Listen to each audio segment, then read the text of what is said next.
मेरे हाथ में एक बुक है जिसका नाम है as a man think it. It is one of the most amazing books that I have ever read. छोटी सी बुक है, पतली सी बुक है, लेकिन बड़ी कमाल की है। I got broads in Atlanta, just to throw me in the family, credit cards and the scammers, getting no licks in the band, legacies. As a man think it दुनिया भर में सेल्फ हेल्प के क्षेत्र में बहुत ही मशहूर पुस्तक है।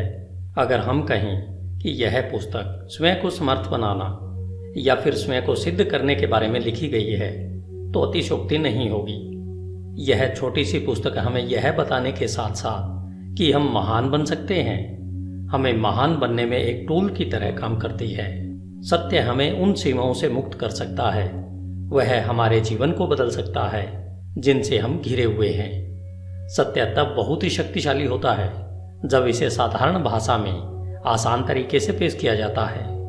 जेम्स एलन हमें इस पुस्तक के माध्यम से स्पष्ट रूप से दिखाते हैं कि कैसे हम उस चाबी रूपी ज्ञान का प्रयोग करके जिस सफलता की हम कल्पना करते हैं उस महानतम सफलता को और उसे प्राप्त करने के तरीकों को खोल सकते हैं।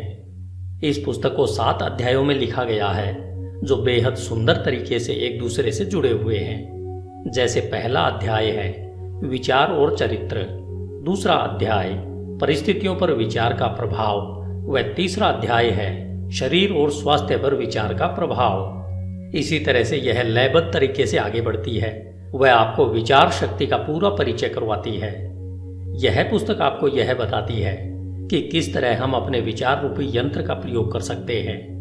जेम्स कहते हैं कि हम वास्तव में वही हैं जो हम सोचते हैं। हमारा चरित्र हमारे विचारों का फल है। आप अपने भाग्य के निर्माता हैं। यह नियम परम सत्य है कि जो खोजेंगे उन्हें मिलेगा, जो दस्तक देंगे उनके लिए दरवाजे खुलेंगे, क्योंकि धैर्य, अभ्यास और निरंतर दृढ़ता के माध्यम से ही आप ज्ञान के मंदिर में दाखिल हो सकते हैं। जेम्स आगे कहते हैं कि आप तब तक परिस्थितियों के द्वारा नियंत्रित रहेंगे जब तक यह सोचते रहेंगे कि हम बाहरी परिस्थितियों से नियंत्रित होने वाले हैं। आपने अगर नेपोलियन हिल के द्वारा लिखित पुस्तक थिंक एंड ग्रो रिच पढ़ी है तो आपने महसूस किया होगा कि विचार की शक्ति कितनी महान है। विचार की शक्ति के माध्यम से क्या कुछ नहीं किया जा सकता है। जेम्स के सूत्रों को और अधिक समझने के लिए हमें इस पुस्तक को भी पढ़ना या इसकी ऑडियो बुक सुननी चाहिए। यह पुस्तक मूल रूप से एक कविता मन वह मूल शक्ति है जो हर कार्य को एक सांचे में ढालती है और बनाती है के रूप में शुरू होती है। बौद्ध मतानुसार शुरुआत में दी गई कविता उस पुस्तक का सार होती है। अगर आप उस कविता को समझ लेते हैं तो मान लीजिए आपने उस पुस्तक के सार को समझ लिया है और उसमें दी गई एक ऐसी चाबी को खोज लिया है जो आपकी प्रतिभा, शक्ति और जादू के ताले को खोल सकती है। जेम्स एलन द्वारा लिखित पुस्तक एज ए मैन थिंकेथ का एक उपहार के रूप में आनंद लें। यह छोटी सी पुस्तक अपने आप में एक महान खजाना लिए हुए आपके सामने है। धन्यवाद। HindiAudiobook.com। आपका दिन शुभ हो। Hello friends, Hindi audio book में आपका स्वागत है। आज हम जेम्स एलन के द्वारा लिखित पुस्तक एज ए मैन थिंकेथ सुन रहे हैं। जेम्स एलन का जन्म सन 1864 में इंग्लैंड के लिसेस्टर में हुआ था। उनके पिता का देहांत उनके बचपन में ही हो गया था, जिससे उन पर व उनके परिवार पर मुश्किलों का पहाड़ सा टूट पड़ा था। ऐसी परिस्थितियों में उन्हें मात्र 15 साल की आयु में ही पढ़ाई बीच में ही छोड़नी पड़ी थी। साल 1902 तक आते आते उन्होंने फैसला किया कि अब वे केवल लिखने का ही कार्य करेंगे। इस दौरान उन्होंने अपने लेखन कार्य को कॉन्ट्रैक्टर्स के माध्यम से भी किया। अपनी पहली पुस्तक फ्रॉम पॉवर्टी टू पावर पूरी करने के बाद वे इंफ्राकॉम, जो कि इंग्लैंड का दक्षिणी पश्चिम तट है, वहां पर आकर बस गए थे। जेम्स वहां अपनी मृत्यु पर्यंत साल 1912 तक रहे। जेम्स एलन ने अपने जीवन में 19 बेहद सफल व ज्ञानवर्धक पुस्तकें लिखी हैं। आज आप जिस पुस्तक एज ए मैन थिंकेथ को सुनने जा रहे हैं, यह उनकी सर्वश्रेष्ठ पुस्तक मानी जाती है। यह पुस्तक विचार की शक्ति पर एक निबंध नहीं है, बल्कि ध्यान, खोज और अनुभव का बहुआयामी फल है। यह पुस्तक सभी स्त्रियों और पुरुषों को इस सत्य को खोजने में मदद करने की कुंजी है कि वे स्वयं खुद के निर्माता हैं। वे अपने सुख दुख व ज्ञान अज्ञान के मुख्य शिल्पकार उनके खुद के विचार ही होते हैं। इनका निर्माता उनका खुद का मन ही होता है। James Allen, Ilfracombe, England. अध्याय 1, विचार और चरित्र, hindiaudiobook.com। हम वैसे ही हैं जैसा हम अपने मन में सोचते हैं। इस मुहावरे ने केवल हमारे संपूर्ण अस्तित्व को ही नहीं समेटा है, बल्कि यह हमारे संपूर्ण जीवन की हर एक दशा, दिशा और परिस्थितियों पर पूर्ण रूपेण खरा उतरता है। हमारा चरित्र हमारे संपूर्ण विचारों का ही संपूर्ण फल है। हम वास्तव में वही हैं जो हम सोचते हैं। जैसे बिना बीज के एक पौधा नहीं उग सकता, उसी तरह हमारे विचारों में छिपे हुए बीजों के बिना हमारा कोई भी कर्म उत्पन्न नहीं हो सकता। यह सूत्र उन सभी कर्मों पर भी बिना शर्त लागू होता है जिन्हें हम स्वप्रेरित या अपूर्वयोजित या फिर जिन्हें सोच समझकर किया जाता है। विचारों का मूल कर्म है और यही हमारे सुख दुख का फल है। अतः हम जो भी फल पाते हैं, चाहे वो मीठे हों या कड़वे, ये सभी हमारे विचारों का ही परिणाम होते हैं। हम आज जो भी हैं, वह सब हमारे मन में उत्पन्न होने वाले विचारों के द्वारा रचित और निर्मित हैं। यदि हम अपने मन में अज्ञान से ओत-प्रोत बुरे विचारों को पनपने देते हैं और सदा उन्हें ही पालते रहते हैं, तो हम अपनी ओर दुख व दर्द को ही आकर्षित कर रहे हैं और जल्द ही हम दुख से घिरे होंगे, जो हमारे बुरे विचारों का ही परिणाम होगा। इसके विपरीत यदि हमारे मन में हम स्वस्थ और हितकर विचार रखेंगे, तो आनंद और सुख हमारा उसी तरह पीछा करेंगे जैसे धूप में परछाई हमारा पीछा करती है। पुरुष और स्त्री किसी नियम के द्वारा कौशल से रची रचना नहीं है, बल्कि ये तो एक उन्नति है। विचारों का जितना प्रभाव पूर्ण और दृढ़ परलोक में है, उतना ही प्रभाव इस भौतिक जगत में भी है। एक महान और ईश्वरीय चरित्र कोई संयोग से नहीं उत्पन्न होता, बल्कि वह लगातार सही ईश्वरीय विचार सोचने और उनसे लगातार संबंध बनाए रखने से संभव है। इसी प्रक्रिया के द्वारा नीच और पशुवृत्ति वाले मनुष्य लगातार पोषित किए जा रहे हैं, जो दुष्ट व घृणित विचारों का ही परिणाम है। हम खुद के विचारों के द्वारा ही अच्छे या बुरे इंसान बनते हैं। हमेशा हम अपने विचारों की शस्त्रशाला में उन शस्त्रों का संधान करते रहते हैं जिनका प्रयोग हम हमेशा अपने नाश के लिए करते रहते हैं। हम उन उपकरणों को भी बनाते रहते हैं जिनके द्वारा हम अपने जीवन को सुखद, आनंदमय और शांति में बनाते हैं। वह साथ ही साथ समाज को भी इसका लाभ देते हैं। हम सही विचारों के चुनाव से व उनके सच्चे प्रयोग के द्वारा दिव्यता और पूर्णता तक उठ सकते हैं। गलत या बुरे विचारों के प्रयोग के द्वारा हम पशु से भी नीचे स्तर तक गिर सकते हैं। इन दोनों चरम चरित्रों के बीच में ही सभी चरित्र स्तर होते हैं, जिनके निर्माता, कारीगर, पालक व स्वामी हम स्वयं होते हैं। इस युग की सबसे ऊर्जावान, ताकतवर, विश्वास से भरा हुआ दिव्य वचन और दिल को सुख देने वाला आत्मा से संबंधित यह सत्य है कि तुम अपने विचारों के मालिक, चरित्र को ढालने वाले, अपनी परिस्थिति, वातावरण और भाग्य के कारीगर और रचयिता खुद हो। शक्ति, बुद्धि और प्रेम की सत्ता और स्वयं के विचारों के स्वामी तुम खुद हो, और तुम्हारे पास ही रूपांतरणकारी व पुनरुत्थान की शक्ति है, जिसके द्वारा तुम खुद को वो बनाते हो जो बनाना चाहते हो। हर परिस्थिति को नियंत्रित करने की चाबी तुम्हारे हाथों में है। तुम अपने हर हाल के स्वामी होते हो, यहाँ तक कि अपनी सबसे कमजोर और दुराचारी परिस्थिति के मालिक भी तुम खुद ही होते हो। उस समय तुम एक कमजोर और बेकार, मूर्ख घर के मालिक होते हो, जो अपने परिवार को गलत ढंग से चला रहा होता है। जब तुम अपनी इस दशा के बारे में सोचते हो और उस सूत्र को, जिससे तुम्हारा अस्तित्व है, को अपनी पूरी ताकत लगाकर ढूंढते हो, तब तुम एक बुद्धिमान स्वामी के नजरिए से अपनी सभी शक्तियों को बुद्धिमत्ता पूर्वक निर्देशित करते हो और अपने विचारों को एक सुखद, फलदायी रूप देने लगते हो। इसे ही एक बुद्धिमान व जागरूक मालिक कहते हैं, जो अपने विचारों के नियमों को खोजकर अपने जीवन को सही दिशा देता है। इस प्रकार खोज, प्रयोग, आत्मविश्लेषण और अनुभव के द्वारा अपने विचारों के सूत्र खोजकर आप भी एक बेहतरीन मालिक बन सकते हैं। आप जानते हैं कि सोने और हीरे को खोजने के लिए गहन खनन करनी पड़ती है। इसी तरह तुम अपनी आत्मा की खान में गहरा खोदोगे, तभी अपने अस्तित्व से जुड़े हर सत्य जान पाओगे।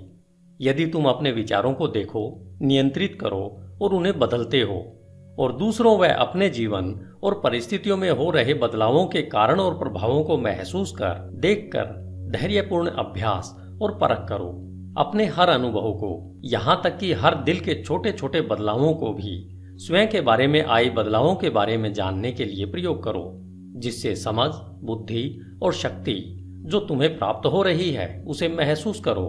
फिर तुम शायद बिना चूके इस सत्य को सिद्ध कर सकते हो कि तुम अपने चरित्र को बनाने वाले हो, अपने जीवन को सही सांचे में ढालने वाले हो और अपने भाग्य के निर्माता तुम ही हो। इस दिशा में आगे बढ़ते हुए यह नियम परम सत्य है कि जो खोजेंगे उन्हें अवश्य मिलेगा, जो दस्तक देंगे उनके लिए दरवाजे अवश्य खुलेंगे, क्योंकि दृढ़ता, धैर्य और अभ्यास के द्वारा ही तुम ज्ञान के उज्जवल मंदिर में प्रवेश कर सकते हो। धन्यवाद। HindiAudiobook.com। आपका दिन शुभ हो। हिंदी ऑडियो बुक में आपका स्वागत है। अध्याय 2, परिस्थितियों पर विचार का प्रभाव। आप अपने मन को एक बगीचे के समान समझकर या तो उसे बुद्धिमानी से जोत सकते हैं या फिर उसे लापरवाही से अपने आप बढ़ने दे सकते हैं, परंतु उसे चाहे जोता जाए या उसे खाली छोड़ा जाए या उसकी उपेक्षा की जाए, उसमें कुछ न कुछ उगेगा जरूर, या कहें कुछ न कुछ फलीभूत अवश्य होगा। अगर उसमें कोई बीज नहीं बोए जाते तो अनावश्यक व बेकार के खरपतवार के बीज उसमें गिरते रहेंगे और वे उग आएंगे।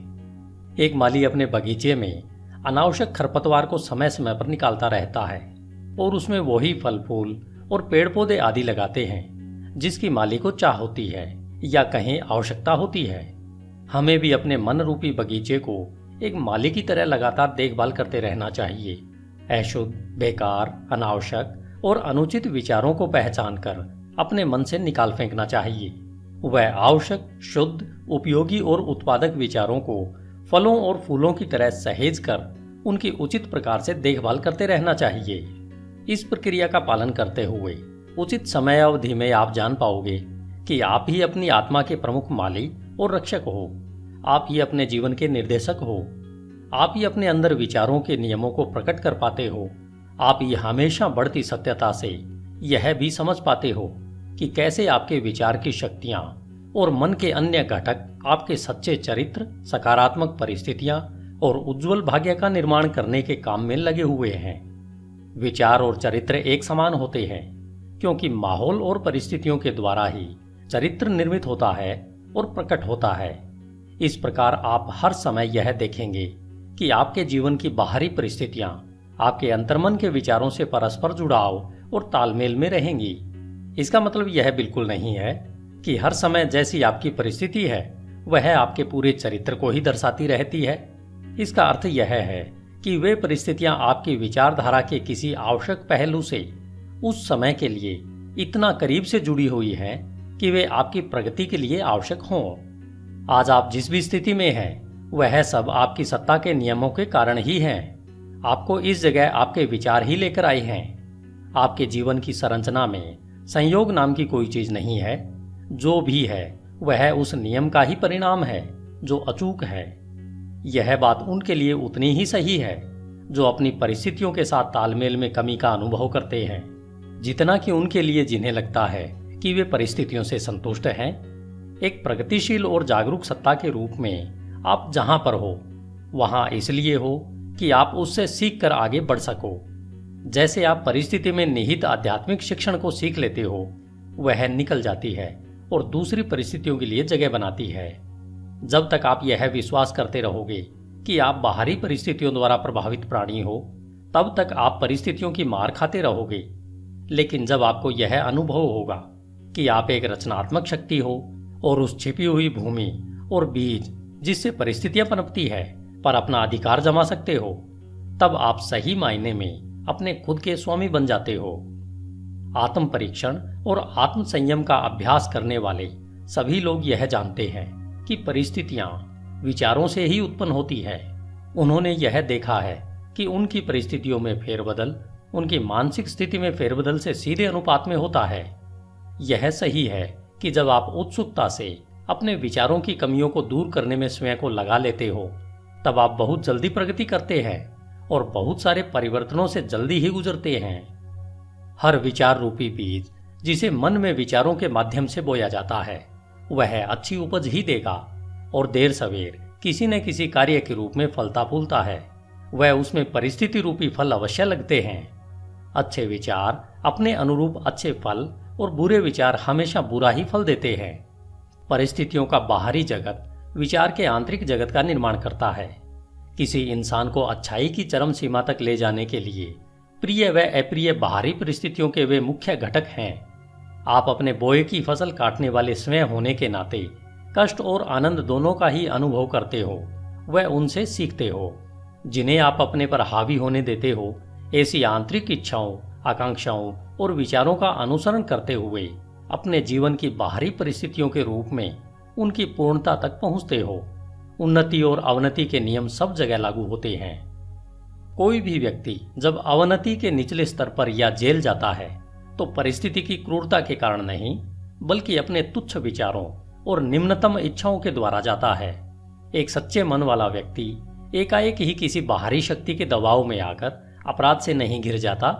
उसके मन में आपराधिक सूक्ष्म विचार गुप्त रूप से पनप रहा होता है, जो अवसर मिलते ही अपनी पूरी शक्ति से प्रकट होता है। परिस्थितियां व्यक्ति को नहीं बनाती, बल्कि उस व्यक्ति का विचार जैसा है उसके लिए वैसी परिस्थिति प्रकट करती है। सिवाय हमारे स्वयं के बुरे इरादों के ऐसी कोई भी परिस्थिति नहीं होती जो हमें बुराइयों या कष्ट की ओर नीचे ले जा सके। इसी प्रकार ऐसी भी कोई स्थिति नहीं हो सकती जो हमारी बिना अच्छी और सफल आकांक्षाओं को निरंतर उपजाए, हमें पुण्य, सफलता और उससे जुड़े आनंद की ओर ऊपर न उठाए। इस प्रकार से हम यह जान जाते हैं कि अपने विचारों के स्वामी होने के नाते हम स्वयं को बनाते हैं, अपनी परिस्थितियों और वातावरण को आकार देते हैं और उसके रचयिता भी हम ही होते हैं। हम जो चाहते हैं उसे आकर्षित नहीं करते, बल्कि हम उसे अपनी ओर आकर्षित करते हैं जो हम हैं। हमारी महत्वाकांक्षाएं, हमारी पसंद और हमारी इच्छाएं कदम कदम पर निष्फल होती रहती हैं।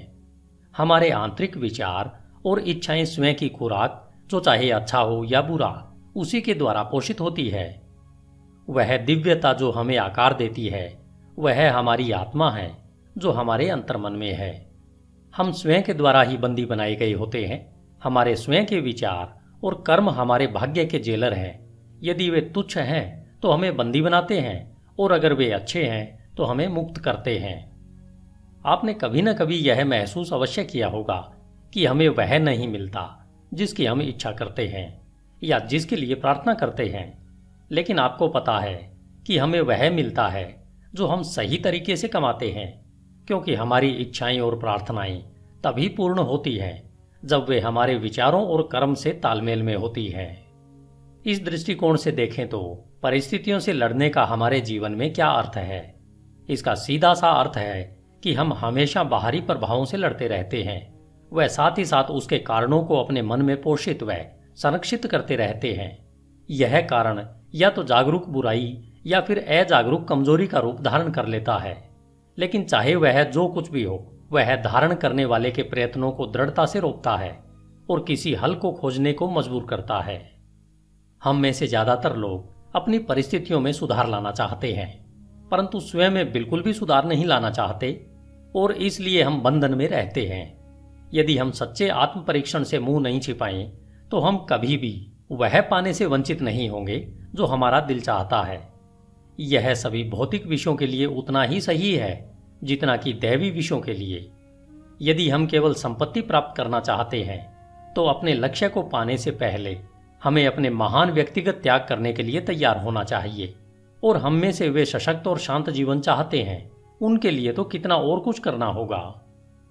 कुछ लोग जो गरीबी से बाहर निकलना चाहते हैं, वे हमेशा इस बात के लिए व्याकुल रहते हैं कि उनके आसपास का माहौल और घरेलू सुख सुविधाएं सुधरने चाहिए, लेकिन इन परिस्थितियों को बदलने के लिए किए जाने वाले काम से जी चुराते रहते हैं। वे मानते हैं कि अपने मालिक जहां वे काम करते हैं उसे धोखा देते रहते हैं, क्योंकि उन्हें लगता है कि उन्हें बहुत कम तनख्वाह मिलती है, इसलिए वे जो कर रहे हैं वह सही है। ये लोग इस साधारण से मूलभूत सिद्धांत को नहीं समझ पा रहे हैं, जो कि सच्ची समृद्धि का आधार है, और न केवल अपनी गरीब स्थिति से बाहर निकलने के लिए योग्य हैं, बल्कि बुरी परिस्थितियों के बारे में सोच सोचकर उसे वास्तव में अपने जीवन में आकर्षित कर लेते हैं। ऐसे लोग कमजोर, आलसी और हमेशा भ्रमित विचारों में जी रहे होते हैं। कुछ अमीर लोग हैं जो पेटूपन की वजह से लगातार दर्दनाक बीमारियों से ग्रस्त हैं। वे इन बीमारियों से छुटकारा पाने के लिए ढेर सारा पैसा खर्च तो करना चाहते हैं, परंतु ज्यादा खाने की आदत को बदलने के लिए तैयार नहीं है। वे ज्यादातर चटपटे और मजेदार खाने की अपनी इच्छा को हमेशा संतुष्ट करना चाहते हैं और अच्छा स्वास्थ्य भी चाहते हैं। ऐसे लोग अच्छे स्वास्थ्य के लिए अयोग्य हैं, क्योंकि उन्होंने स्वस्थ जीवन के पहले सिद्धांत को अभी तक नहीं सीखा है। कुछ मालिक हैं जो गलत रास्ते से धन कमाकर अमीर और ज्यादा अमीर होना चाहते हैं, जिसके लिए वे चालाकी से सही वेतन न देकर ज्यादा काम करवाना चाहते हैं। ऐसे मालिक समृद्धि के बिल्कुल योग्य नहीं है। जब इनका प्रतिष्ठा और समृद्धि दोनों ही मामलों में दिवाला निकल जाता है, तब ये लोग परिस्थितियों को दोष देते रहते हैं, लेकिन वे यह नहीं जानना चाहते कि अपनी इस परिस्थिति के वे ही पटकथा लेखक हैं।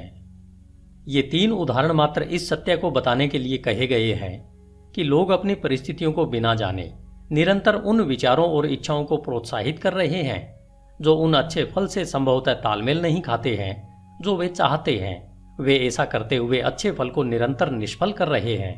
ऐसे किस्से कई गुना बढ़ सकते हैं और निरंतर चल सकते हैं, लेकिन इसकी आवश्यकता नहीं है। यदि हम दृढ़ निश्चय कर लें कि हम अपने मन और जीवन में विचार के नियम के क्रम को खोजेंगे, और जब तक ऐसा नहीं होगा तब तक केवल बाहरी तथ्य तर्क के लिए पर्याप्त नहीं हो सकता। परिस्थितियां फिर भी इतनी जटिल है, विचार इतना गहराई से बैठा है और व्यक्ति व्यक्ति में प्रसन्नता की अवस्था इतनी भिन्न है कि हमारी समस्त आत्मदशा, जो हमें पता है, केवल जीवन के बाहरी पहलू के तहत किसी के द्वारा आंकी नहीं जा सकती है। कोई व्यक्ति किन्हीं कार्यों में ईमानदार हो सकता है परंतु अभावग्रस्त है, जबकि दूसरा व्यक्ति कई कार्यों में बेईमान हो सकता है फिर भी खूब संपत्ति हासिल करता है। और इसका अधिकतर मतलब निकाला जाता है कि कोई व्यक्ति इसलिए असफल होता है क्योंकि वह ईमानदार है, और दूसरा व्यक्ति इसलिए सफल है कि वह बेईमान है।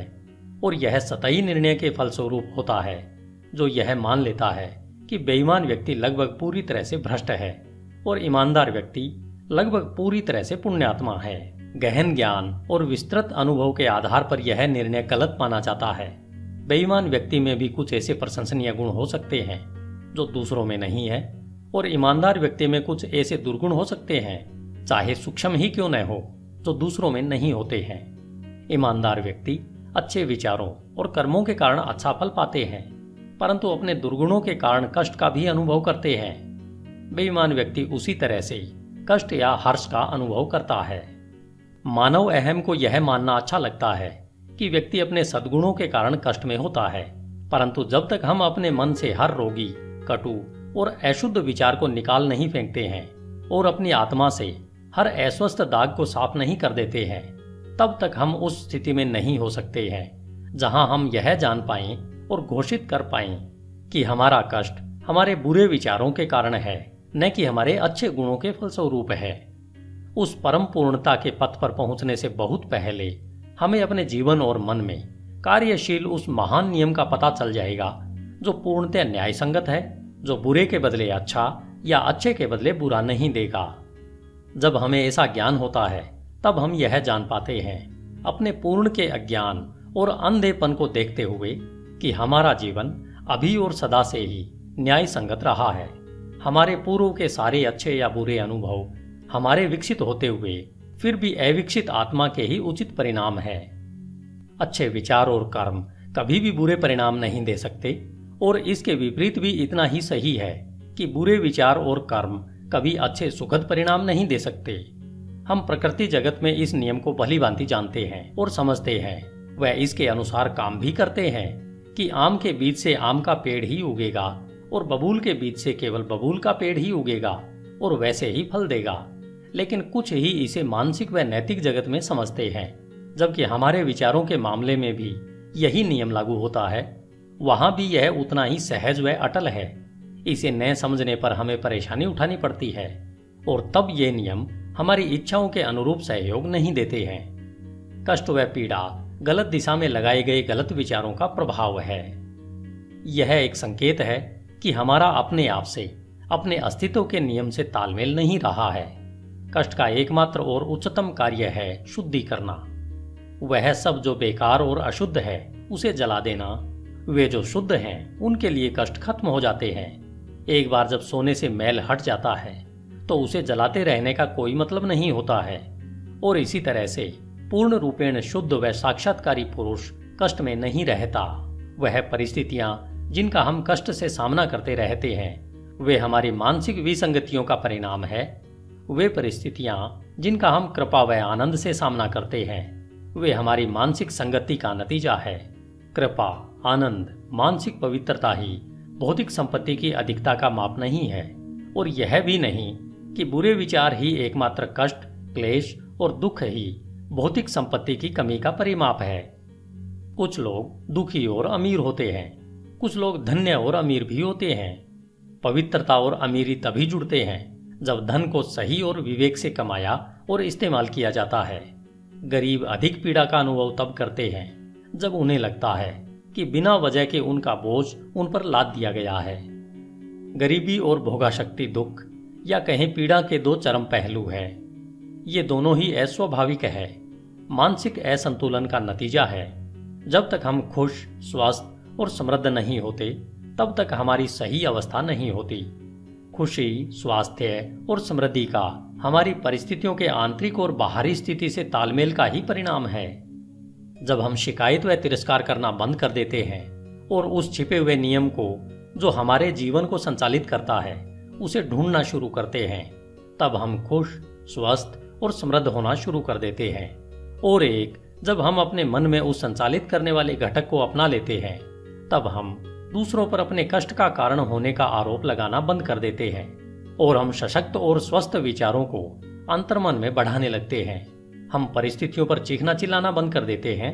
वह अपनी तीव्र प्रगति के लिए अपने अंदर छिपी हुई शक्तियों और संभावनाओं को खोज करके एक साधन के रूप में प्रयोग करना शुरू कर देते हैं। इस सत्य का प्रमाण हर इंसान में है और इसलिए नियमित आत्म परीक्षण और आत्म विश्लेषण की सरल पड़ताल द्वारा इसे जाना जा सकता है। हम मूलभूत तौर पर अगर अपने विचारों को बदलते हैं तो हम अपने जीवन की भौतिक परिस्थितियों में आए त्वरित बदलाव को देखकर आश्चर्यचकित रह जाएंगे। कभी कभी हमें लगता है कि हम अपने विचारों को गुप्त रख सकते हैं, परंतु ऐसा नहीं है। वे जल्दी ही आदत में बदल जाते हैं और आदत परिस्थितियों का रूप ले लेती है। बुरे और निम्न स्तर के विचार आक्रोश और नशे की आदत बनाते हैं, जो पीड़ा, कष्ट और गरीबी का रूप लेते हैं। किसी तरह के भी विनाशकारी विचार अनसुलझी थकाऊ आदतें बन जाती है, जो ध्यान भंग करने वाली और विपरीत परिस्थितियों का आकार ले लेती है। डर, संशय और अनिर्णायक विचार कमजोर और बेमेल आदतों का रूप ले लेते हैं, जो असफलता, गरीबी और निर्भरता की परिस्थितियों के रूप में आकार लेती है। आलसी विचार बेईमानी और गंदगी का रूप लेते हैं, जो गरीबी व नीचता का आकार लेती है। घृणित और दंडनीय विचार हिंसा और आरोप लगाने की आदत का रूप लेते हैं, जो चोट लगने व दंड मिलने वाली परिस्थितियों का आकार लेते हैं। हर तरीके से स्वार्थी विचार स्वार्थीपन का रूप लेते हैं, जो उन परिस्थितियों को आकर्षित करते हैं जो दुखदायी होती है।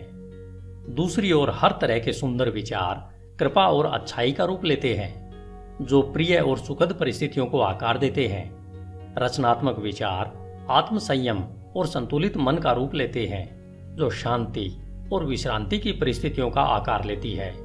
साहस, आत्मनिर्भरता और निर्णय के विचार सशक्त और फलदायी आदतों का रूप लेते हैं, जो सफलता, प्रचुरता और मुक्ति की परिस्थितियों को आकार देती है। ऊर्जापूर्ण विचार सफाई पसंद व उद्यमी आदतों को आकार देती है। मृदुल व क्षमाशील विचार मृदुलता की आदत का रूप लेते हैं, जो सुरक्षित व स्वस्थ परिस्थितियों को आकार देती है। प्रेमपूर्ण और निस्वार्थ विचार दूसरों के लिए स्वयं को भूल जाने की आदत का रूप लेते हैं, जो निश्चित और स्थायी प्रचुरता व सच्ची समृद्धि की परिस्थितियों को आकार देती है। लंबे समय तक एक ही तरीके की विचारधारा, चाहे वह अच्छी हो या बुरी, चरित्र और परिस्थितियों पर अपना प्रभाव अवश्य छोड़ती है। हम अपनी परिस्थितियां प्रत्यक्ष तरीके से नहीं चुन सकते, लेकिन अपने विचारों को चुन सकते हैं और इस तरह अप्रत्यक्ष रूप से अवश्य ही परिस्थितियों को आकर्षित कर सकते हैं। प्रकृति हमारे साथ है, हमारे अपने द्वारा काम करती है, जिससे कि हम इन विचारों का आनंद उठा सकें, जिन्हें हम पोषित करते हैं, और ऐसे अवसर प्रस्तुत होते हैं जो जल्दी ही अच्छे और प्रभावशाली विचारों को सतह पर ले आते हैं। जैसे ही हम अपने नकारात्मक और विनाशकारी विचारों को त्यागते हैं, पूरा संसार हमारे प्रति मधुर हो जाता है और हमारी मदद करने को तैयार हो जाता है। जैसे ही हम अपने कमजोर और दूषित विचारों से दूर जाने लगते हैं, हर तरफ ऐसे अवसर उमड़ने लगते हैं जिससे कि हमारे सशक्त संकल्प को मदद मिले। जैसे ही हम अच्छे विचारों को बढ़ावा देते हैं तो कोई भी दुर्भाग्य हमें शर्म और कष्ट से नहीं घेरता है। संसार हमारा बहुरूपदर्शी कैलिडोस्कोप है और हर क्षण जिन विभिन्न रंगों को प्रस्तुत करता है वे हमारे सतत उभरते विचारों के अद्भुत चित्र हैं। धन्यवाद। hindiaudiobook.com। आपका दिन शुभ हो। Hello friends, Hindi audio book में आपका स्वागत है। अध्याय 3, शरीर और स्वास्थ्य पर विचार का प्रभाव। As a man thinketh, written by James Elon.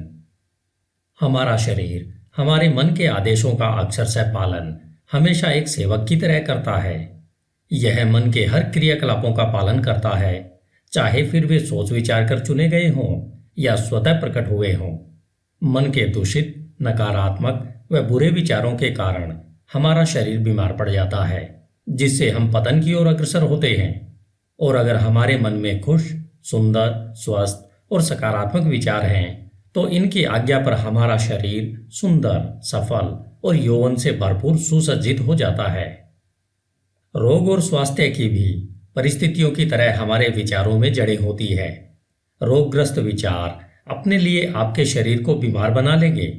समय समय पर हुई रिसर्च में यह पाया गया है कि डर के विचार व्यक्ति को उतनी ही जल्दी मार डालते हैं जितनी जल्दी एक बंदूक की बुलेट। वे लाखों लोगों को निरंतर इसी तरह धीरे धीरे मार रहे हैं। जो लोग किसी जानी पहचानी या अनजान बीमारी के डर में रहते हैं, बीमारी उन्हें देर सवेर अपनी पकड़ में ले ही लेती है।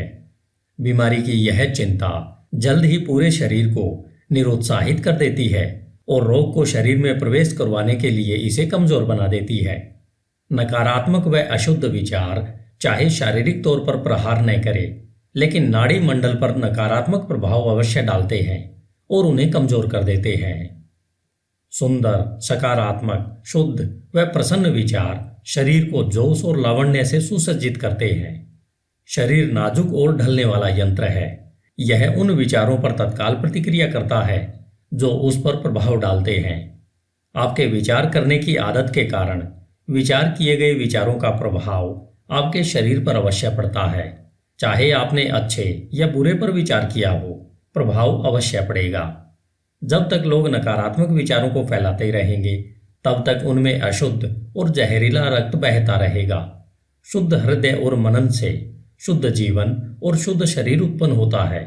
दूषित व नकारात्मक मन से दूषित व नकारात्मक शरीर व जीवन ही उत्पन्न होते हैं।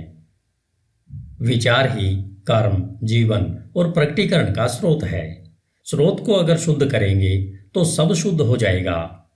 अच्छे स्वास्थ्य की चाहत में जो लोग भोजन का तरीका या शैली बदलते हैं, यह तब तक उनकी मदद नहीं करेगा जब तक वे अपने विचारों को नहीं बदल लेते हैं। जब हमारे विचार शुद्ध होंगे, तब हमें अशुद्ध भोजन की चाह ही नहीं रह जाएगी। जिन्होंने अपने विचारों को सशक्त व शुद्ध किया है, उन्हें किसी भी हानिकारक जीव से डरने की आवश्यकता नहीं है। स्वस्थ विचार स्वस्थ आदतें बनाते हैं। यदि आप शरीर को पूर्ण स्वस्थ रखना चाहते हो तो अपने मन की रक्षा करो। यदि आप अपने शरीर का नवीनीकरण करना चाहते हो तो मन को सुंदर बनाओ। दुर्भावना, ईर्ष्या, निराशा, नकारात्मकता और उदासी के विचार शरीर के स्वास्थ्य और उसकी चमक को लूट लेते हैं। चिड़चिड़ा चेहरा एकाएक नहीं बनता है, वह उग्र विचारों से बनता है। झुर्रियां जो चेहरे पर खराब दिखती हैं, वे मूर्खता, पीड़ा और घमंड के कारण उत्पन्न होती है। आप अवश्य ही किसी न किसी ऐसे बूढ़े चेहरे को जानते होंगे जो तेजस्वी और एक छोटे बच्चे की तरह मुस्कुराहट के साथ चमक से भरा हुआ होगा। और ऐसे चेहरे भी आप अवश्य देखते होंगे जो निराशा की झुर्रियों के कारण उम्र से पहले ही बूढ़े दिखाई देने लगे होंगे। एक चेहरा खुशी व सकारात्मकता का व दूसरा चेहरा नकारात्मकता व बुरे निराशाजनक विचारों का परिणाम है। एक सशक्त शरीर, चमकीला, खुश और शांत चेहरा तब तक ही रह सकता है जब तक आप अपने मन में हर्ष, सद्भावना और शांत विचारों को आने की खुली छूट देते हो। बुजुर्ग लोगों के चेहरों पर सहानुभूति की झुर्रियां होती है, जो सशक्त और शुद्ध विचारों से बनती है, लेकिन बहुत सी नकारात्मक भावनाओं द्वारा भी बनती है। इनमें हम तब तक फर्क नहीं कर सकते जब तक उनके विचारों को न जान लें। जिन्होंने धर्मसंगत जीवन जिया है, उनका जीवन एक अस्त होते सूर्य की तरह शांतिपूर्ण, स्तब्ध और मृदुल हो चुका होता है। हाल ही में मैंने एक दार्शनिक को उनकी मृत्युशैया पर देखा। वो उम्र के अलावा बूढ़े नहीं थे। उनकी मृत्यु उतनी ही मीठी और शांतिपूर्ण थी जितना उनका जीवन था। शारीरिक बीमारियों को दूर भगाने के लिए खुश दिल विचारों से अच्छा कोई डॉक्टर नहीं है। दुख और शोक की काली परछाई को हटाने के लिए सद्भावना जैसी तसल्ली देने वाली कोई चीज नहीं हो सकती। सदा दूसरों के बारे में बुरा सोचना, द्वेष रखना, शक करना और ईर्ष्या के विचार रखना ऐसा ही है जैसा स्वनिर्मित जेल में रहना। परंतु सबके बारे में अच्छा सोचना, सबके साथ खुश रहना, धैर्य के साथ यह सीखना कि उनमें केवल अच्छाई ही देखना, ऐसे निस्वार्थ विचार स्वर्ग की ओर ले जाते हैं। दिन प्रतिदिन हर प्राणी के प्रति शांति के विचार रखना आप में अद्भुत शांति लाएंगे। धन्यवाद। HindiAudiobook.com। आपका दिन शुभ हो। As a man thinketh, written by James Allen. अध्याय 4, विचार और उद्देश्य। HindiAudiobook.com। जब तक कोई भी विचार उद्देश्य के साथ नहीं जोड़ा जाता, तब तक कोई भी प्रतिभा पूर्ण उपलब्धि नहीं बनती। बहुत से लोग अपने उच्चतम विचार जीवन के सागर में दिशाहीन गति से बहने देते हैं। जीवन में विचारों की दिशाहीनता बहुत बुरी होती है।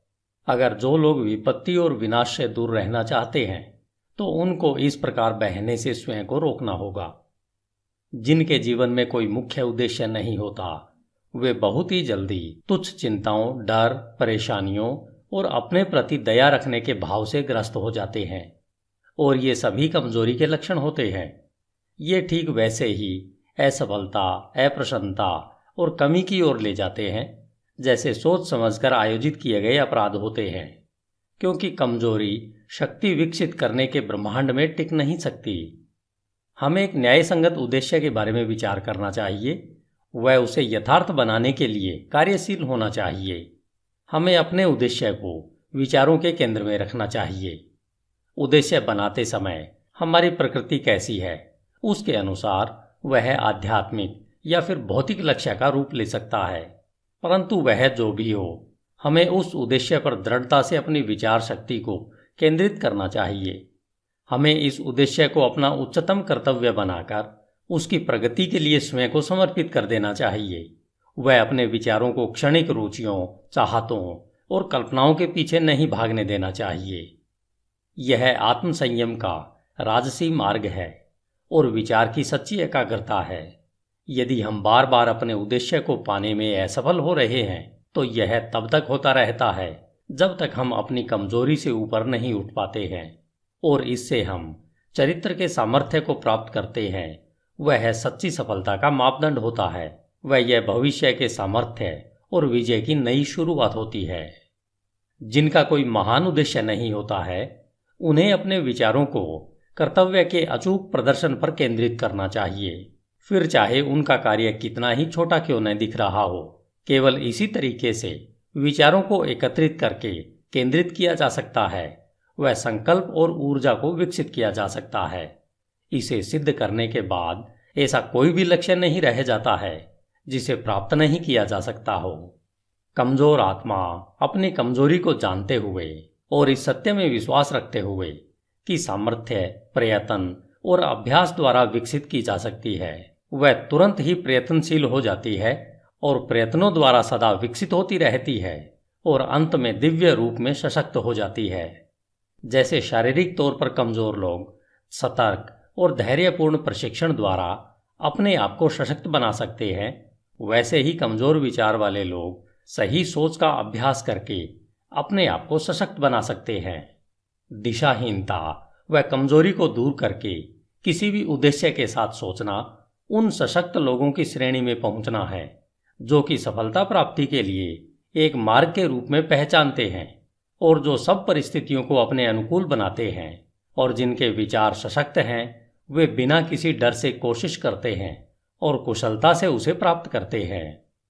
अपने लक्ष्य निर्धारण के बाद हमें मानसिक तौर पर उसको प्राप्त करने का एक सीधा मार्ग बिना दाएं बाएं देखे तैयार करना चाहिए। अपने अंदर छुपे हुए संशय व डर को शक्ति से निकाल फेंकना चाहिए। ये वे विच्छेदक तत्व हैं जो प्रयत्न की सीधी रेखा को तोड़कर उसे तिरछा, अप्रभावी व बेकार बना देते हैं। संशय और डर के भाव के विचारों से कभी कुछ भला नहीं हो सकता है। वे हरदम असफलता की ओर ले जाते हैं। उद्देश्य, ऊर्जा, करने की शक्ति और सभी सशक्त विचार तब रुक जाते हैं जब मन में संशय और डर के विचार घुस जाते हैं। कुछ करने की इच्छा इस ज्ञान से उभरती है कि हम कुछ कर सकते हैं। संशय और भय ज्ञान के सबसे बड़े शत्रु हैं और वह लोग जो उसे बढ़ावा देते हैं उन्हें मारते नहीं, बल्कि वे हर कदम पर निष्फल होते रहते हैं। जिन्होंने संशय और भय पर विजय पा ली है, उन्होंने असफलता को जीत लिया है।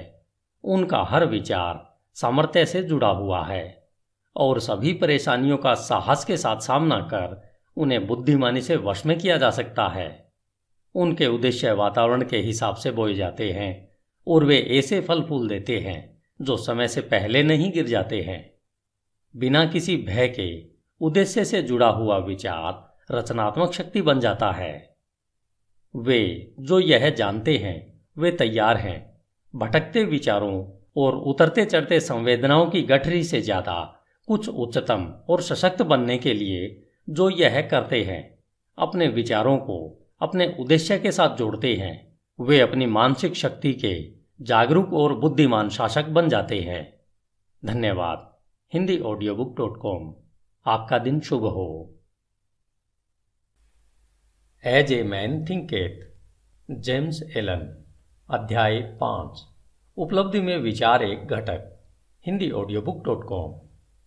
आप जो भी पाते हो या पाने में असफल होते हैं तो यह सब आपके विचारों का सीधा सीधा नतीजा है। इस न्यायपूर्ण व्यवस्थित संसार में जहां संतुलन की कमी विनाश ला सकती है, वहां व्यक्तिगत जिम्मेदारी अवश्य पूर्ण होनी चाहिए। आपकी ताकत या कमजोरी, सफलता या असफलता, जय या पराजय, सुख या दुख जैसी कोई भी दशा केवल आपकी ही है, किसी दूसरे की नहीं है। जैसा आप सोचते हैं वैसे ही आप हो। जैसा आप सोचते रहते हैं वैसे ही आप बन जाते हैं। सशक्त लोग कमजोर लोगों की मदद तब तक नहीं कर सकते जब तक कमजोर लोग मदद लेने के लिए तैयार नहीं होते। जिस मजबूती को वे दूसरों में देखते हैं, उन्हें अपने प्रयत्नों के द्वारा उस सामर्थ्य को विकसित करना होगा। केवल और केवल हम खुद ही अपनी दशा को बदल सकते हैं। दबाने वाले व दबने वाले वास्तव में अपने आप को सताने में सहयोगी होते हैं, बल्कि देखने में यह लगता है कि वे एक दूसरे को सता रहे हैं। पूर्ण ज्ञान कर्म के नियम को दबाने वाले की कमजोरी में और दबाने वाले की दुष्प्रयुक्त शक्ति में देखता है। पूर्ण प्रेम दोनों के कष्ट को देखकर किसी का भी हनन नहीं करता। पूर्ण करुणा दबाने वाले और दबने वाले दोनों को ही अपनाती है। जिन्होंने कमजोरी पर विजय पा ली है और सभी स्वार्थी विचारों को त्याग दिया है, जो न तो अत्याचारी हैं और न ही वह जिन पर अत्याचार हो रहा है, वे मुक्त हैं। कुछ पाने से पहले, जो चाहे सांसारिक वस्तुएं हों, हमें अपने विचारों को अति भोगवादी होने से ऊपर उठाना चाहिए। हमें सफलता पाने के लिए सभी स्वार्थों को नहीं तो कुछ को तो छोड़ना ही होगा। अगर हमारे सभी विचार भोगवादी हैं, जिससे हम न तो ठीक प्रकार से सोच सकते हैं और न ही ठीक योजना बना पाते हैं, इसलिए हम ज़्यादातर क्षेत्रों में असफल होते हैं। हमने अभी तक अपने विचारों को प्रभावशाली तरीके से नियंत्रित नहीं किया है और इसलिए हम गंभीर जिम्मेदारियों को अपनाने के योग्य नहीं होते। हम न तो अकेले कोई कार्य करने में स्वतंत्र हैं और न ही अकेले खड़े रहने में। हमने जो विचार चुने हैं, हम उनके द्वारा सीमाबद्ध हैं। बिना त्याग के न तो प्रगति हो सकती है, न कोई उपलब्धि मिल सकती है। वह हमारी सांसारिक सफलता इस बात के सीधे अनुपात में होगी कि हमने किस हद तक स्वार्थी भोगाशक्त विचारों पर काबू पा लिया है और अपने मन को अपनी योजनाओं के विकास और अपने संकल्प और आत्मविश्वास को सशक्त करने में लगाया है। हम जितनी उच्चता अपने विचारों में लाएंगे, उतने ही ज़्यादा धर्म संगत, सही और आदर्शवादी हम बन पाएंगे और उतनी ही ज़्यादा हमारी सफलता होगी। वह हमारी उपलब्धियां उतनी ही अधिक आशीर्वादित व स्थायी होंगी। लोभी, बेईमान व दुष्ट इंसान का साथ ब्रह्मांड कभी नहीं देता, लेकिन सरसरी तौर पर लग सकता है कि ऐसा हो रहा है। वह ईमानदार, उदार हृदय व पुण्यात्मा की मदद करता है। समस्त योगों के महान शिक्षकों ने यह अलग अलग तरीके से दुनिया को बताया है कि इसको जानने व सत्य साबित करने के लिए आपको विचारों को उच्च करके अपने आप को पुण्यात्मा बनाने में कार्यरत रहना है। बौद्धिक उपलब्धियां, ज्ञान की खोज या जीवन और प्रकृति में सुंदरता व सत्य की खोज में अर्पित विचारों का नतीजा है। ऐसी उपलब्धियां कई बार महत्वाकांक्षाओं व अभिमान से जोड़ी जा सकती हैं, परंतु वे इन विशेषताओं का परिणाम नहीं है, वरन लंबे और कठिन परिश्रम का व शुद्ध और निस्वार्थ विचारों का स्वाभाविक नतीजा है। आध्यात्मिक उपलब्धियां पवित्र महत्वाकांक्षाओं की सिद्धि है। जो लोग लगातार पुण्य व उच्च विचारों की भावना रखते हैं, जो उन सब पर चिंतन करते हैं जो शुद्ध व निस्वार्थ हैं, सूर्य और चंद्र की पूर्णता की तरह अवश्य ही अपने चरित्र में पुण्यात्मा व ज्ञानी बनते हैं और एक प्रभावशाली और धनी स्थिति तक ऊपर पहुंचते हैं। हम संसार में उच्च सफलता पा सकते हैं और आध्यात्मिक लोक में भी उच्च स्थिति तक उठ सकते हैं, और दंभी, स्वार्थी व दूषित विचारों को अपने में समाकर हम कमजोर और दुर्भाग्यशाली स्थिति में गिर सकते हैं। सही विचार द्वारा प्राप्त विजय को केवल सार्थकता द्वारा ही बनाए रखा जा सकता है। जब सफलता मिलना तय होता है तो बहुत से चूक जाते हैं और शीघ्र ही असफलता को चखते हैं। समस्त उपलब्धियां, चाहे व्यापार, बौद्धिक या आध्यात्मिक जगत में हो, निश्चित रूप से निर्देशित विचारों का फल है और उसी नियम के अधीन है और उसका वही तरीका है। फर्क सिर्फ प्राप्ति के लक्ष्य में है। वे जिन्हें बहुत कम मिलता है, उन्हें थोड़ा त्याग भी करना चाहिए, और जो ज़्यादा प्राप्त करते हैं, उन्हें ज़्यादा त्याग करना चाहिए। वे जिन्हें उच्चतम मिलता है, उन्हें महान त्याग करना चाहिए। धन्यवाद। HindiAudiobook.com। आपका दिन शुभ हो। As a man thinketh, James Allen. अध्याय 6। परिकल्पनाएं और आदर्श। स्वप्न देखने वाले इस संसार के मसीहा हैं। जिस तरह से दृश्य जगत अदृश्य द्वारा पोषित है, उसी तरह मानवता सभी परीक्षाओं, गलतियों और कष्ट में उसके योगी स्वप्न देखने वालों की सुंदर परिकल्पनाओं द्वारा पोषित होती है। मानवता अपने स्वप्न दृष्टाओं को भूल नहीं सकती। वे उनके आदर्शों को ऐसे ही फीका पड़कर मर जाने नहीं दे सकती।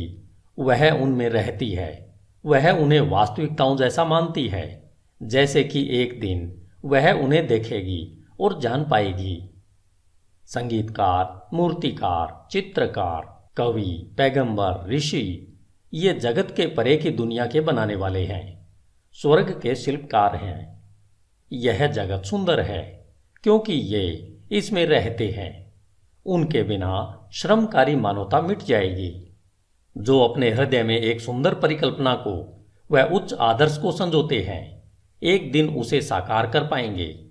कोलंबस ने एक दूर देश की कल्पना को संजोया था और उसने उसे खोज निकाला।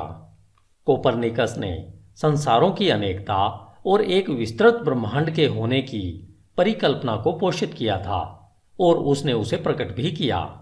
भगवान बुद्ध ने निष्कलंक सुंदरता और पूर्ण शांति के आध्यात्मिक जगत की परिकल्पना को संजोया था और उन्होंने उसमें प्रवेश भी किया। अपनी परिकल्पनाओं को पोषित करो, अपने आदर्शों को पोषित करो। तुम्हारे हृदय में जो संगीत उमड़ता है, मन में जो सुंदरता रूप लेती है, तुम्हारे सूक्ष्मतम विचारों को जो खूबसूरती लपेटती है, उसे पोषित करो, क्योंकि उन सब में से हर्षपूर्ण परिस्थितियां और स्वर्गपूर्ण वातावरण पनपेंगे और बढ़ेंगे। यदि तुम इनके प्रति सच्चे रहो तो तुम्हारे संसार का अंततः निर्माण होगा। चाहने से तुम पाओगे, आकांक्षा रखने से प्राप्त करोगे। क्या हमारी निम्नतम इच्छाओं को संतुष्टि का पूर्ण माप मिले और हमारी शुद्धतम आकांक्षाएं पोषण की कमी से नष्ट हो जाएं? ब्रह्मांडीय नियम ऐसा नहीं है। ऐसी दशा में चीजों को प्राप्त नहीं किया जा सकता। मांगो और तुम्हें मिल जाएगा।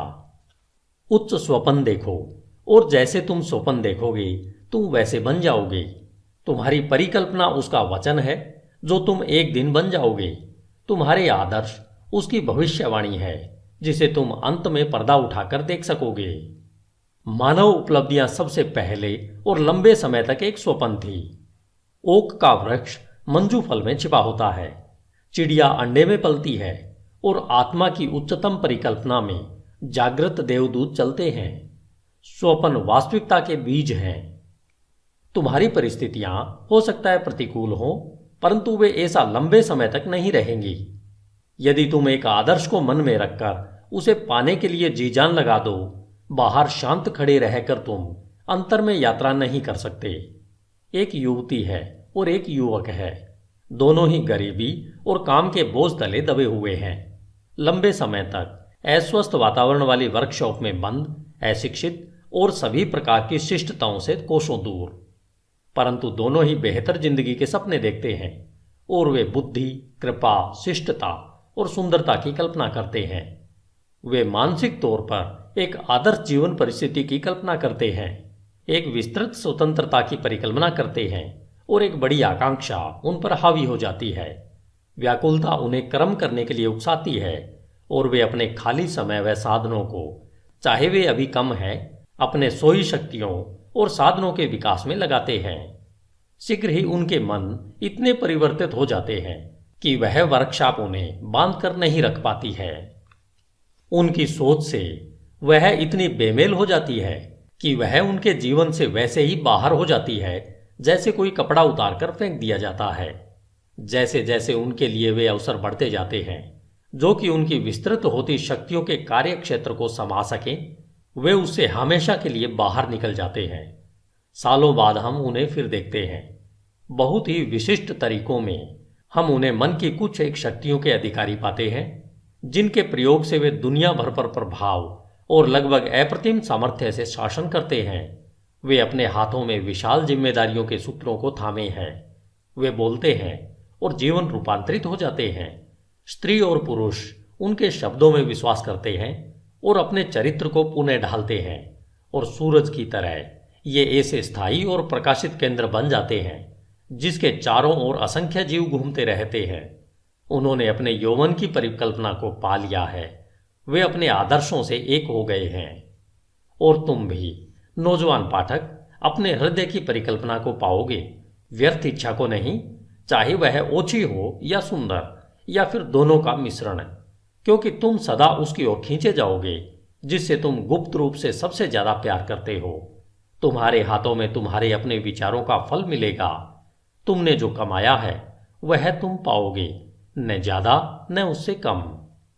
तुम्हारे वर्तमान का वातावरण चाहे कैसा भी क्यों न हो, तुम्हारे विचारों, तुम्हारी परिकल्पना, तुम्हारे आदर्श द्वारा तुम या तो गिरोगे, वैसे ही रहोगे, या फिर उठोगे। तुम अपने नियंत्रित इच्छाओं जितना छोटे बन जाओगे या तुम अपनी प्रबल अभिलाषाओं जैसे महान बन जाओगे। स्टैंटन क्रिगहम डेविस के सुंदर शब्दों में, तुम बही खाते संभाल रहे हो और तुम अभी उन दरवाजों से बाहर निकलते हो जो इतने समय से तुम्हें लगता था कि तुम्हारे आदर्शों के लिए रुकावट थे, और अपने आप को श्रोताओं के सामने पाते हो। पेन अभी भी तुम्हारे कान पर अटका है, उंगलियों पर शाही के धब्बे हैं, और तभी उसी क्षण में तुम्हारे अंतर में प्रेरणा की वर्षा होने लगती है। तुम बकरियों को चरा रहे होते हो और शहर में घूमते हुए पहुंच जाते हो, फटे मुंह देहाती की तरह, और आत्मा के निर्भय मार्गदर्शन में तुम एक गुरु के आश्रम में पहुंच जाते हो। और एक समय के बाद वे कहते हैं, तुम्हें सिखाने के लिए मेरे पास और कुछ नहीं है। अब तुम स्वयं गुरु बन गए हो, जो थोड़े समय पहले तक बकरियां चराते हुए महान कार्यों के घटने के स्वप्न देखा करता था। बेपरवाह, अज्ञानी और आलसी, केवल चीजों के लिए प्रत्यक्ष प्रभाव को देखते हुए, न कि स्वयं चीजों को। भाग्य, किस्मत और संयोग के बारे में बात करते हैं। किसी को धनवान बनता देखकर कहते हैं कितना भाग्यशाली है।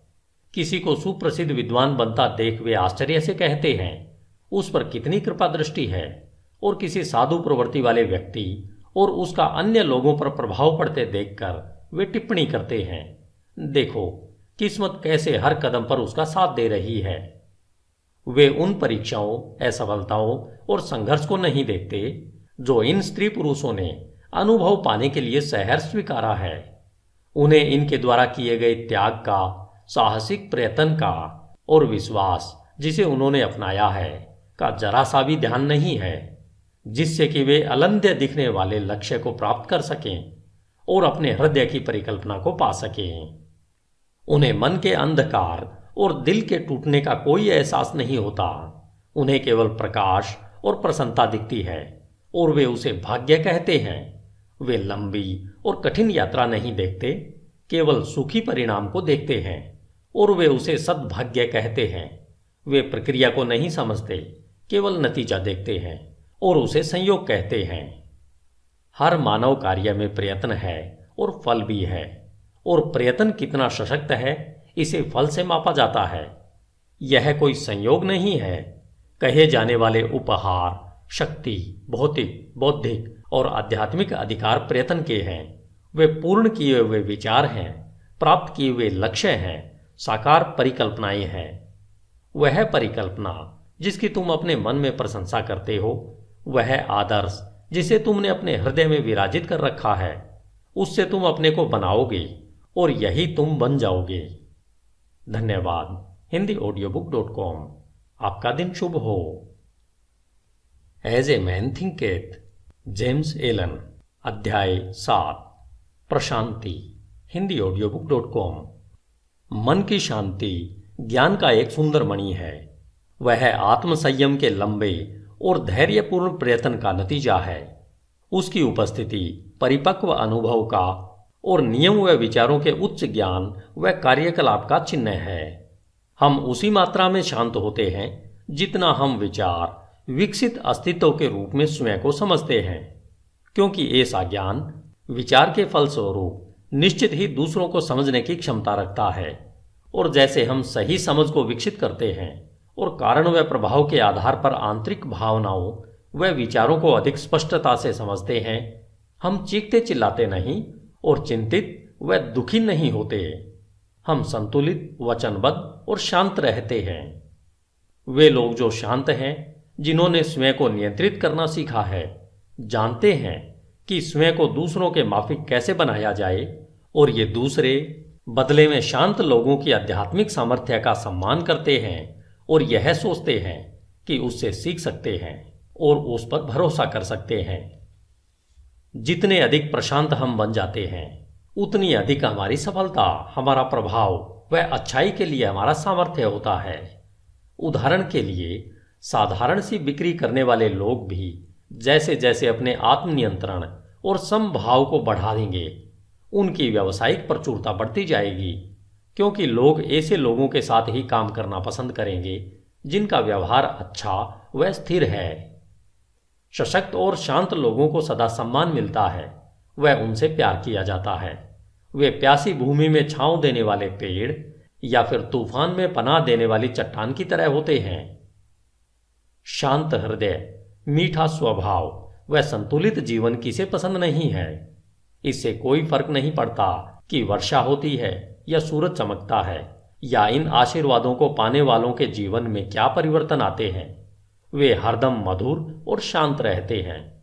वह चरित्र की विशिष्टता जिसे शांतता कहते हैं, संस्कृति का आखिरी सबक है। वह जीवन का फूलना है, आत्मा का फलना है।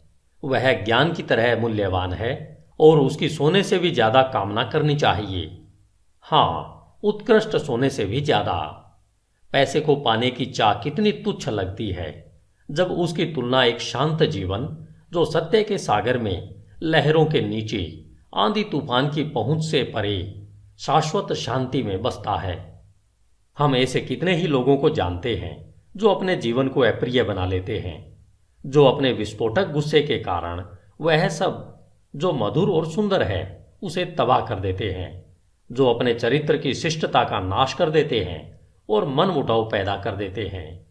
यह एक प्रश्न है कि क्या बड़ी मात्रा में लोग अपने जीवन को तबाह नहीं करते हैं, और क्या वे नासमझी और आत्मनियंत्रण की कमी के कारण अपने जीवन की खुशियों को मार नहीं देते। हम अपने जीवन में ऐसे कितने कम लोगों से मिलते हैं जो शांत होते हैं, जिनमें अद्भुत शिष्टता होती है, जो कि एक परिपक्व चरित्र की विशेषता है। हाँ, अनियंत्रित गुस्से से मानवता आवेश में आती है, अनियंत्रित दुख से उत्तेजित हो जाती है, व्यग्रता और संयम से प्रभावित होती है। केवल वे ज्ञानी जिनके विचार नियंत्रित व शुद्ध हैं, आत्मा की तेज हवाओं और तूफानों व हवा को काबू में ला सकते हैं।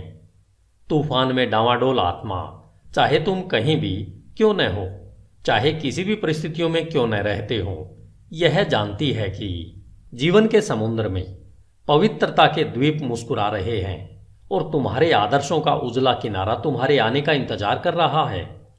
विचारों की पतवार को अपने हाथों में कसकर पकड़ कर रखो।